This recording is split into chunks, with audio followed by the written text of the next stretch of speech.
Namo tassa bhagavato arahato samma sambuddhassa.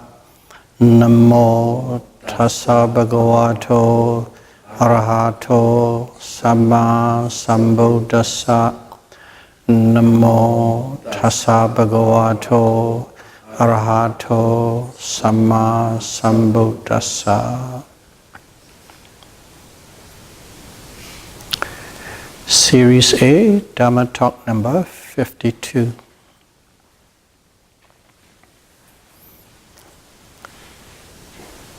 In the last few Dhamma talks we were discussing about noble truth of suffering, dukkha sissa. We approach from the first Buddhist sermon, turning of the wheel of Dhamma. In there, the Buddha said, birth is suffering, old age, decay, sickness, and disease is suffering, death is suffering.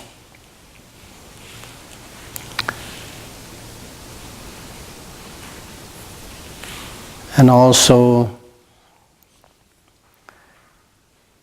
to be with the people of dislike is suffering, and to be parted away from the people that you like is suffering.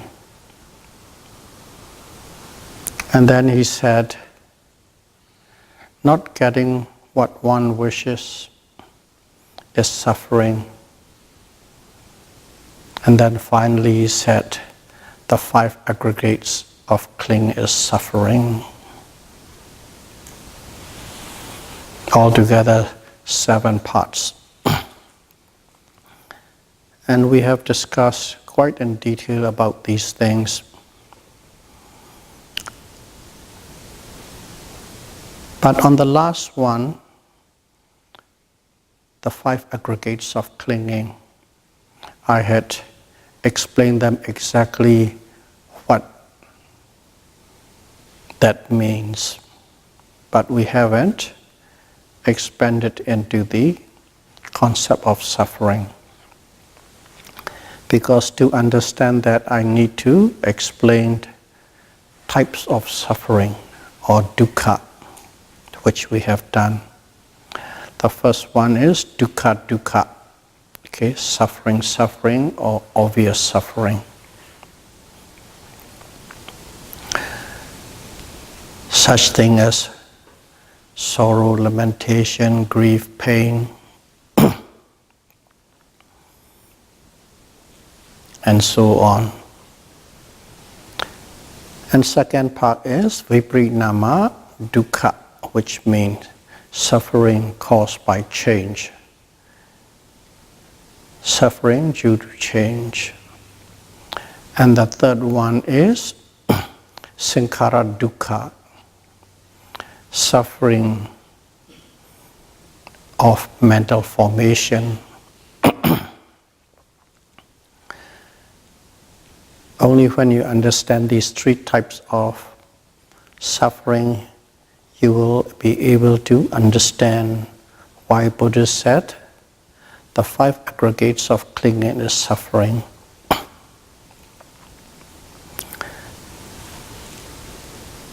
In this last one, sankhara dukkha, okay, suffering due to mental formation. So, what is mental formation? Mental formation is something or anything that is caused by other things.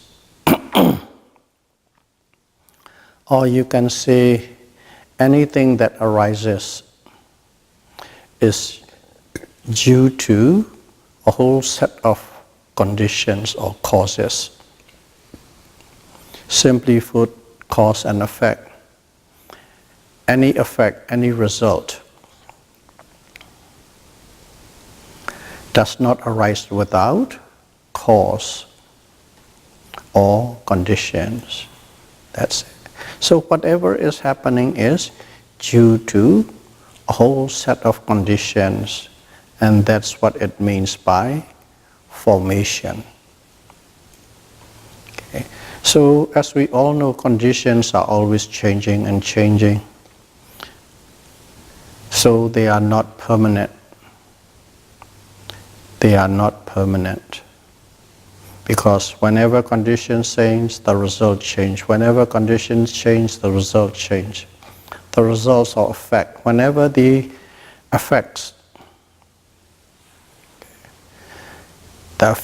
eventually become the cause or the condition, and then the next effect follow. That's how the link goes on and on.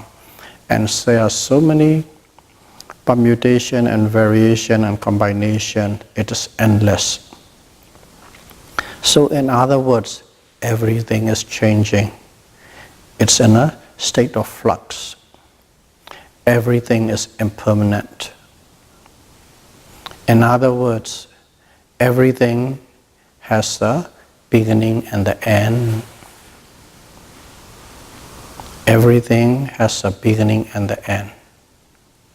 So, in a way, this sankhara dukkha, suffering due to formations, mean suffering due to the beginning and the end, suffering due to the arising and passing away, suffering due to impermanence. That is sankhara dukkha. As such, one must understand what sankhara dukkha is. Anything that arises and passes away is dukkha, suffering. And that one is not easy to see, not easy to understand.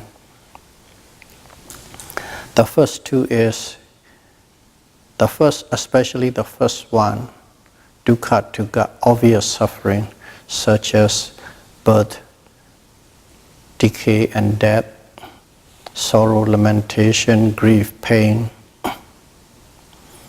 and so on, is very obvious. You can understand that quite easily. Second one to changed is suffering. As we have already discussed it, at any moment, at any second, your happiness or peace will end and change into a different mode, which is not peaceful, which is not happy. That is also intellectually and even on a day-to-day basis quite easy to accept. The third one, okay, everything that arises and passes away is suffering, or impermanence is suffering. It's difficult to accept or comprehend because every material objects and every mental object or material process or mental process or the body or the mind or the soul or the spirit, they fall under the mind and matter, and everything arises and passed away. Those two falls under that arising and passing away. So, in other words, everything in the universe, both physical world as well as mental world, arises and passes away, so they are suffering. So based on that point, like sad, angry, unhappy, sorrow, lamentation, grief, disease, sickness, these are suffering. What are these? These are actually unpleasant sensation, physical unpleasant sensation and mental unpleasant sensation. And in here, one need to understand There's physical and mental. Sometimes you will hear the word,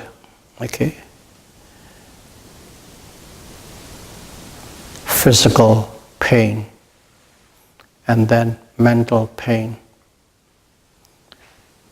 This pain or sensation, this comes from physical and mental. Which one is right? But actually all sensations are mental. All sensations are mental. The difference is some of the sensation comes from the physical source, and some of the sensations comes from the mental source. So when you hear the word physical, pain, aches, itch, we just literally use physical, but in a stricter sense, all sensations, all Vedana are mental. One should have a clear understanding about it, even though we won't be repeating again and again physical source or physical pain, but actually pain is mental. So these kind of unpleasant sensations are dukkha. We agree. In an obvious way, we agree, and also these physical pain and mental pains they arise and they pass away. Nothing is permanent and forever. And now, the difficult part is all these pleasant sensations, happiness, joy, peace, bliss, anything and everything, all the pleasure that we derive from the five sources, eye source, ear source, nose source, tongue source, body source, all the physical pleasure. We all define and group and put it as sukha, comfortable, pleasurable, nice to have, want to have. But the Buddha said that is dukkha, and that is the part it is difficult for us to swallow.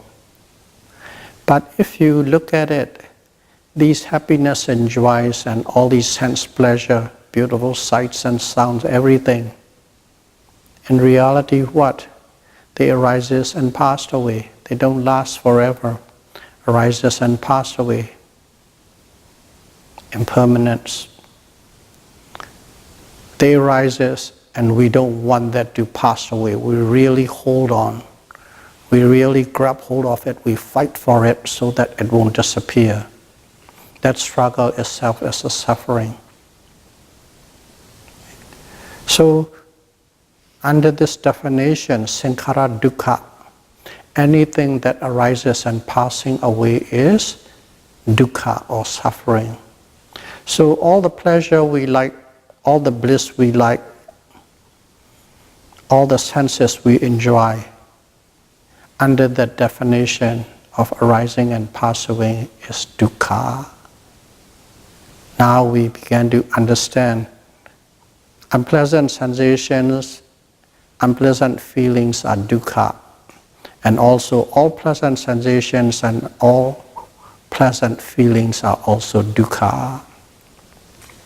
They simply arise and pass away. You can't hold on to it. And so is the third kind of sensation, neutral sensation. You are not even aware of it. They also are constantly arising and passing away. So, this suffering due to formation, it covers the unpleasant, it covers the pleasant, it covers the neutral. It covers anything and everything. It covers especially the one we like, we love, and we define as pleasant, blissful, comfortable, want to have, want to live with. It covers that. That one is difficult. Okay, now according to definition, we can accept it. We understand intellectually. But on practical level, on experiential level, it is very difficult for us to accept that all the pleasure we chase, we follow, we work for is suffering.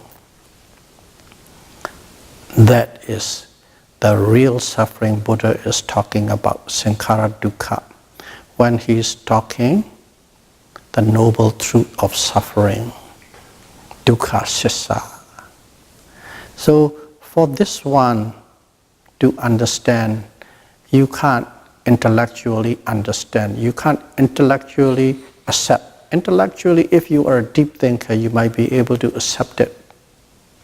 But simply on an intellectual level, experiential level, you can't. And that is where this meditation comes in. Okay? Only with meditation you will see, especially the pleasant feelings and sensation that we love so much are suffering. We practice and practice and practice. And even that, you have to practice with a very mindful state, with a guidance within the framework, other than you can shift into it. If you are totally into the jhanic meditation, you can miss that. Jhanic meditation plus intellectual understanding, you think you might be enlightened. But not so. Eventually, one must be mindful moment to moment to moment and practice in such a way that one is able to see every moment arises and passes away. What are the moments consist of? Moment consists of pleasant sensation, unpleasant sensation, and neutral sensation. That's it.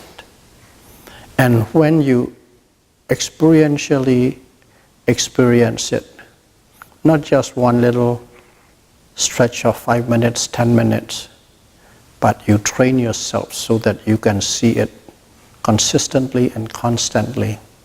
Only then one can say, oh, I understand sankhara dukkha, suffering due to formation is really dukkha. Okay. And we'll use the word dukkha because suffering is not enough. The meaning to cover the word dukkha. We have explained that before. And in that way, the real change in the way you see the point of view, samadhi, correct view comes in. And only when the correct view comes in, you will see all things as dukkha, suffering. And when you see that all things are dukkha, suffering, only then your attachment towards those things drop. If not, your attachment towards these pleasant, pleasurable things, you cannot drop. Even with unpleasant, such as anger, things like that, even though we say we hate it, we are somehow attached to it because you can't let go of that anger. You can't forgive a person. Okay? You can't overlook somebody else's error and mistake. In a way, we are attached to negative things as well, unpleasant things as well. And neutral thing, we are not even aware that we are attached, but we always shift and drift and float around in the stream of neutral sensation unknowingly. That is called moha. Moha is delusion or illusion. That's how we are, and that is what suffering is. So when we understand that kind of a way, then we understand when Buddha said the 5 aggregates of clinging is suffering. And what are the 5 aggregates of clinging? First of all is the bodily aggregates or aggregates of matter. Okay. These arises and passed away, arises and passed away, constantly, instantly. We even mentioned the Buddha has the capability to see how fast they arise and pass away. More than 1 billion of a second, that is the time span of a material, lifespan of a material. In other words, just to put in general, in 1 second, 1 billion material or matter arises and passes away already. When it is passing away like with that rate, we can't see, we can't feel, so we think it is the same thing. That's how the identity of permanency arises. We don't see it. And as we all know, the mental states arises and passed away faster than the material property. According to the Buddha, 17 times faster.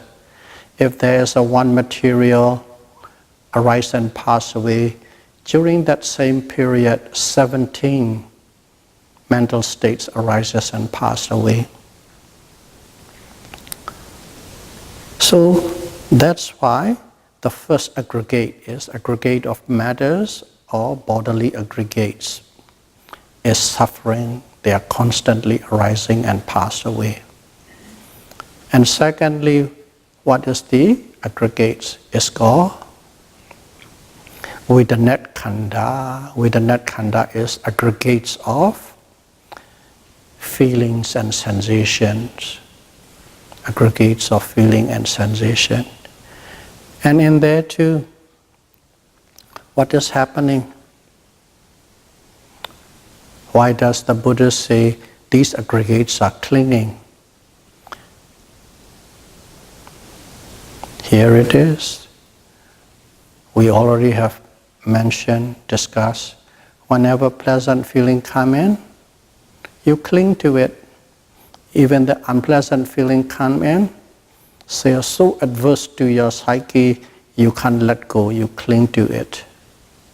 Unpleasant, neutral sensation, you don't even know that you are clinging to it. On the bodily aggregate, when you see a beautiful form, cling to it.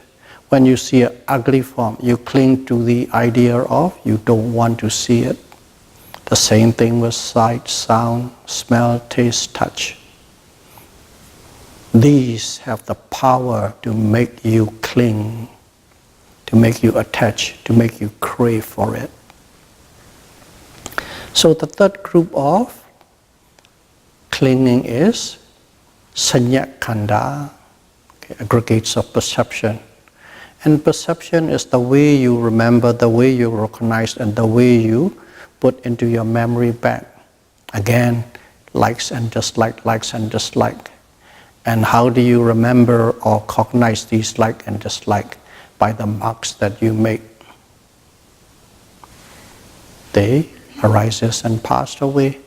And we always cling on to and fight for our own perception. The way I see it is right, the way you see it is wrong. There you go. That's number 3. And number 4 is Sankhara Khanda. Okay. So, aggregates of mental formation. Aggregates of mental formation, just in a very loose term, all your emotions, good emotions, bad emotions, positive mental state, negative mental state. Altogether, 50 of them, you cling onto it. Okay? You cling onto your joy, you cling onto your happiness, you cling onto your excitement, and also you can't let go of your anger, you can't let go of wanting to revenge or wanting to square it off or wanting to make it fair and just. Under the name of fair, just and righteousness we fight. all produce suffering. Now we understand why the sankhara khanda, mental formations, are suffering.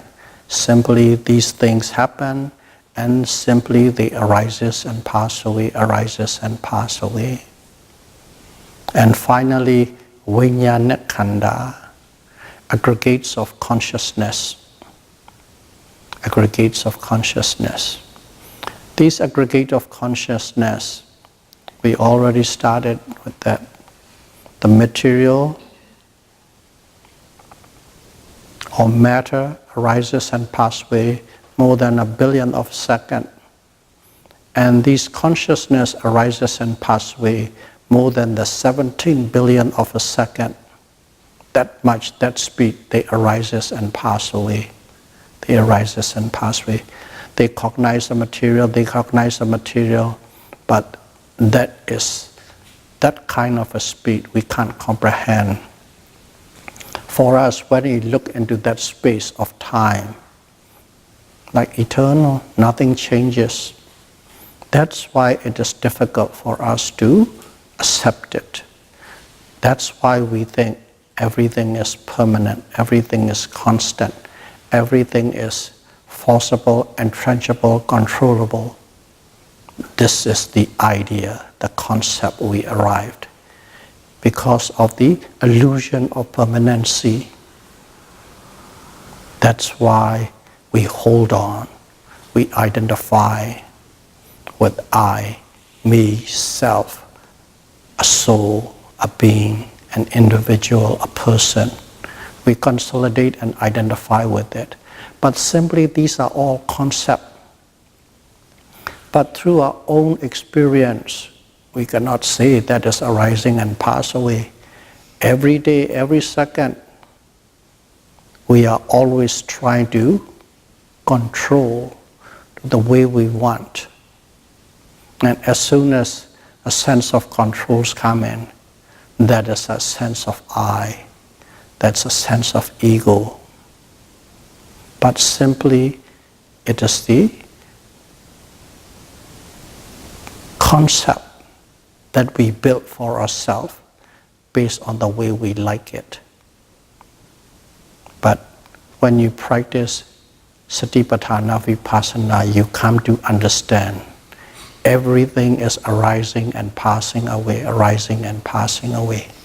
All the joys and happiness and pleasures and sense pleasure that we hold so dearly arises and passes away.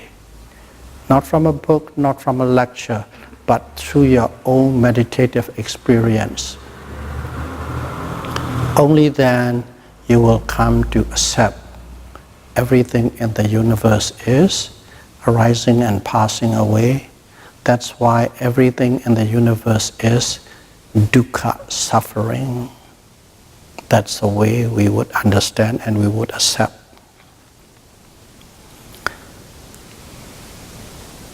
So, this statement, the 5 aggregates of clinging is suffering, is not very obvious. On an intellectual level, you can say it's a philosophical understanding of dukkha, philosophical understanding of suffering. And to convert that philosophical into the actual understanding can be done only through direct experience. There is no thought process, there is no reflectiveness, there is no philosophy, there is no thinking or deep thinking can make you understand that. Only the experiential understanding can make you understand that is dukkha, that is suffering. So, the first noble truth, dukkha sissa, the noble truth of suffering, that's why the Buddha said, must be thoroughly understood, intellectually as well as experientially, must be thoroughly understood. Without understanding that is dukkha, Without understanding all the pleasure that we hold so dearly in our life is dukkha, we would never surrender those things. We would never give up those things. On the contrary, we'll fight for it. We will try our best to hold onto those things. That is the noble truth of suffering. And this, when suffering comes in, you will notice the first parts of what Buddha said suffering is. Okay. Birth is suffering. Okay. Decay or old age is suffering. And death is suffering. He put it that way. Why does he put it that way? Just at the opening line. Okay, we have already approached one point of view to explain that. And today we'll approach in a different way. Okay. Of course, all this happened when Buddha, before he became a Buddha, he was a prince. Prince Siddhartha Gautama, his name is Siddhartha is the first name, Gautama is the last name. Siddhartha Gautama. His father wants him to become an emperor. Of course, in the olden days, especially rich and wealthy and powerful, they can afford the greatest fortune tellers. Okay, I again put loosely. And 7 great fortune tellers came, and when his son was born, and they predict, 7 of them predicted he will become an emperor of the world, or he will become a Buddha. And only one person said no, he will become a Buddha. But regardless, as soon as the father heard about it, he wanted his son to become an emperor. So he tried to keep everything, every sound, every sight, every smell away from his son so that he would become more with this, what we call pleasurable life, and renounce the world and become an ascetic or a hermit. So he keeps totally away from these things as much as wealth and power could allow him. So the prince was totally ignorant about all this suffering, the obvious suffering. But one day on his way to a garden, he saw first of all, an old man bending over, hunching over, walking one step at a time with a stick. And he saw there people with disease and sickness. And he saw a corpse, a dead person. And he also saw a hermit. And of course, each time he has to ask, because he wasn't quite aware of it. He has to ask, what is this, what is this, what is this? And the hermit, he's trying to find peace. Okay, so that it will be away from all these suffering, which is old age, sickness, and death. And especially as his whole life was being sheltered from these kind of negative sights and sounds and smell, it has a stronger and higher impact on him, and he contemplates. And he doesn't want to get old, he doesn't want to get sick, he doesn't want to die. That's enormous desire come in. So his first thing is, I want to escape from death. I want to escape from old age, sickness, and death. That is his attitude. And for that, I have to renounce everything and go as an ascetic, as a hermit to find. And he left. So the objective is to escape from the suffering of old age, sickness, and death. And he went. And eventually he found it. He found a way not to die. He found a way not to get old. He found a way not to get sick. He found that way, and he turned around and he taught to the human race for 45 years. And that nowadays we call it Buddhism. But there's no God, nothing but a prince who discovered this method not to die, not to get old, and not to get sick. That's Buddhism, to escape from the suffering of old age, sickness, and death. So in a very superficial level, that's where it all started, and that's how it happened. And he actually, so to speak, in one word, he conquered death. The Buddha conquered death. Now, one needs to understand what it really means by conquering death. Okay? You have to know, when the Buddha taught us, he said, birth is death. Old age, sickness, and diseases. Oh, birth is suffering, old age, sickness, and disease is suffering, death is suffering. He started with the birth. Why he started with the birth is death. You will not die if you are not born. You will only die if you are born. You will not grow old, you will not have decay, sickness, if you are not born. So the birth is the base, the foundation of old age, sickness, and death. That's why he put it in that order. So when he said he conquered death and old age and disease, some people, if you don't look at quite deeply, think that, oh, I will never die, I'm immortal, I'm indestructible. My form will never change, I will always look the same thing. Most of the people perceive that way, conquering sickness and death. But if you look at it deeply, the Buddha's teaching, death exists because of the birth. Old age, decay exists because of the birth.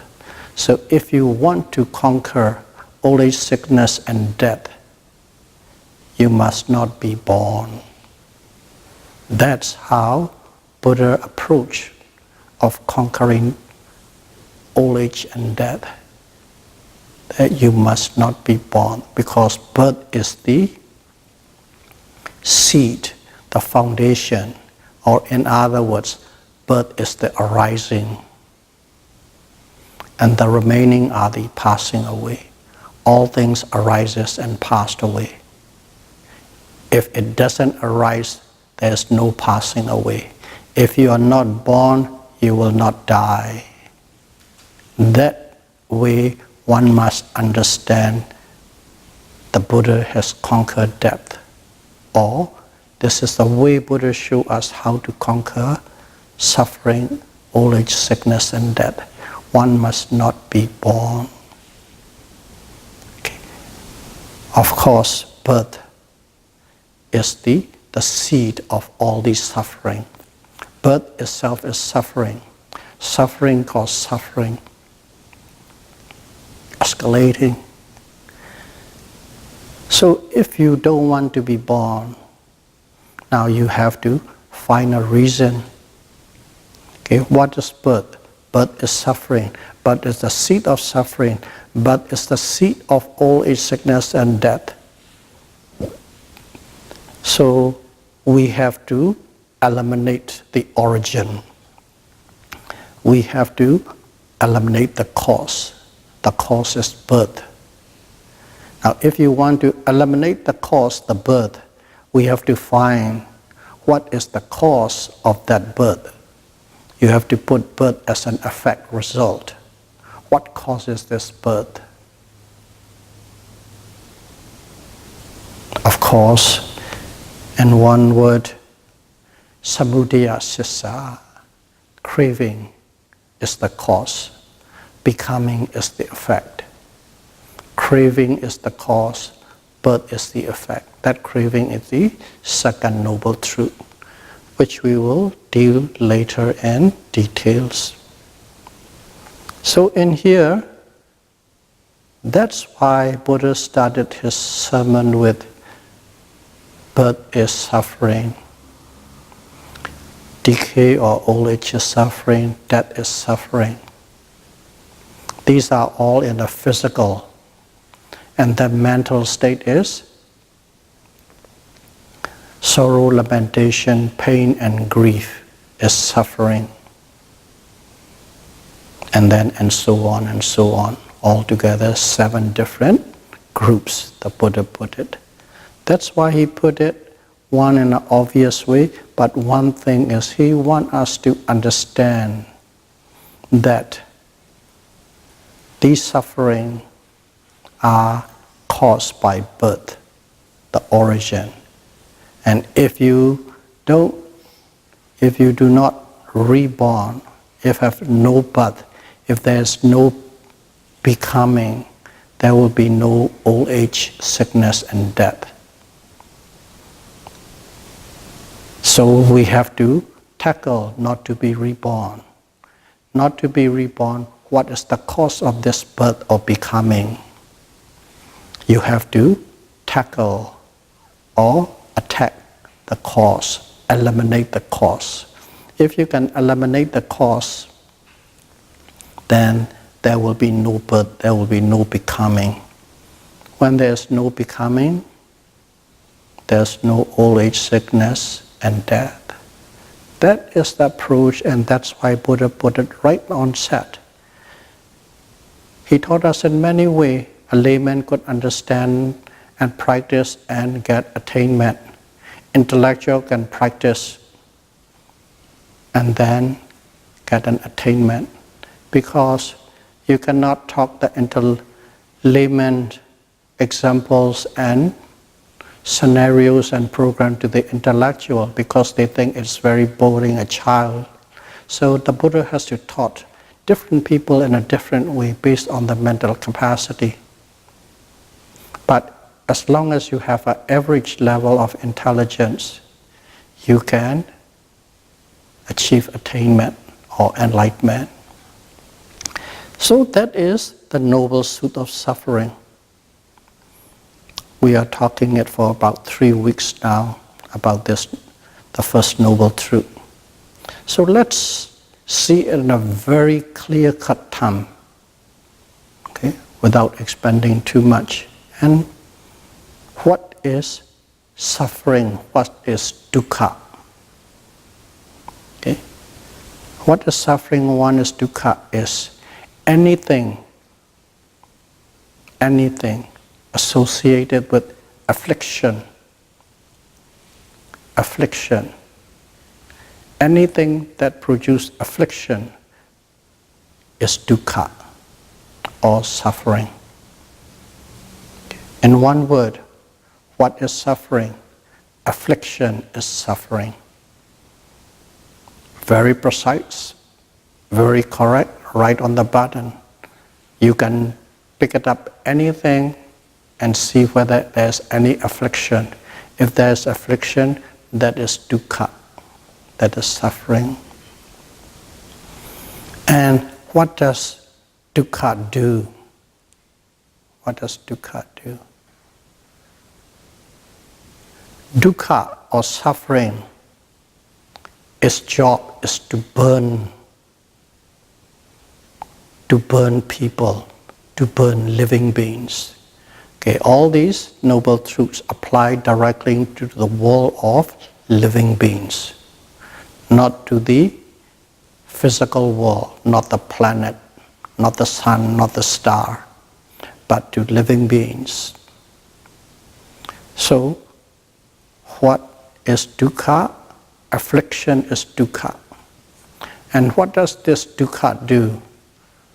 The dukkha burns a living being. That's it, simply.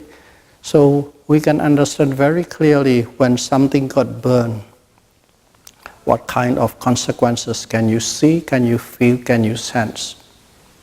That's it. Affliction is suffering. Suffering burns a living being. But how does suffering show up to the universe? How can we see in its manifested form? Okay, affection. Okay, we can't really, we understand, but we cannot really pinpoint and poke and touch. Burning, we can't pinpoint, poke and touch, but still we understand. So suffering has to manifest itself into this, the world of living beings, that we can really poke and touch and understand. In other words, how does suffering manifest?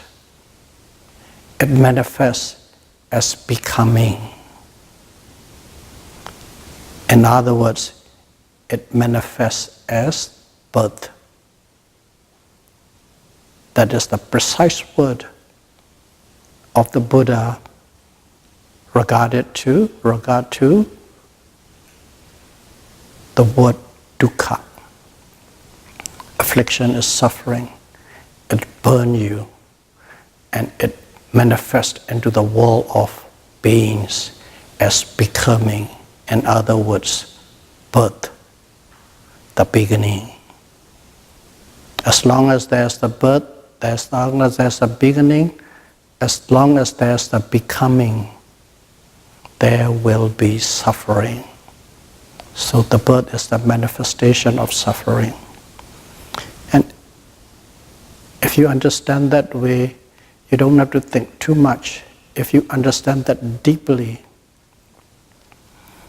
you can steer away from suffering. The Buddha's taught in such a way in Abhidhamma, affliction, burning, and becoming as the way to know, understand, and correlate. Abhidhamma is a part of the teaching where Buddha taught everything on an impersonal basis. So that will be fairly sufficient to understand what is the first noble truth of suffering, the first noble truth of the Four Noble Truths, which is the noble truth of suffering, dukkha sassa. May all of you be able to thoroughly understand, both theoretically and experientially, the true nature of dukkha, suffering, and may you be able to, wanting to release yourself from the bondage of suffering as soon as possible. Sadhu, sadhu, sadhu. Buddham bhajami. Dhammam bhajami.